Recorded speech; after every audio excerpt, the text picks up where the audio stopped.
ጥቃቅን ፕላስቲኮች ከምንበላው ከምንጠጣውና እንዲሁም ከአየር ላይ ወደ ሰውነታችን በመግባት የሚያመጡብንን የጤና እክል ምንጫቸው ደግሞ ዓለምን ባጥለቀለቀው የፕላስቲክ ክምችት ነው። ስክሪኑ ላይ እንደምታዩት በscience-learn.org በተሰራው ቻርት ላይ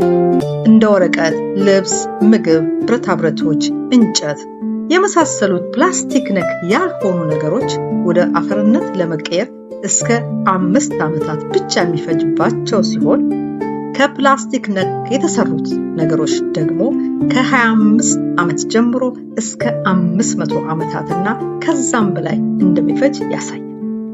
በዚህ ሁሉ ዓመታት ውስጥ በውሃና በመሬት ውስጥ በመስረግ የሚያመጣውን ብክለት አስበን ለሚመጣው ትውልድ ደግሞ በማሰብ ቀደም ሲል የተረዳችሁ አጠንክራችሁ በመቀጠል ሌላውንም ደግሞ ግንዛቤ በማስጨበጥ ጥሬን አቅርቡ። በተጨማሪም ይህን ቪዲዮ ለሀገር ለወገን ጠቃሚ ነው ብላችሁ የምታምኑ ሁሉ ሰብስክራይብ በማድረግ ለብዙ ሰዎች ደግሞ ደርሶ ግንዛቤ እንዲያገኙ ሼር፣ ላይክ እና ኮሜንት በማድረግ እንድታበረታቱ እየጠየቅ ስለ ማይክሮፕላስቲክ መረዳት ያለብን ብዙ ነገሮች ስላሉ ወደፊት በቀጣይነት ቪዲዮ በምጭንበት ጊዜ ወዲያውኑ እንዲደርሳችሁ የደወል ምልክቷን እንድትጫኑ የሚል መልእክት እያስተላለፍኩ የዛሬውን ቪዲዮ በዚሁ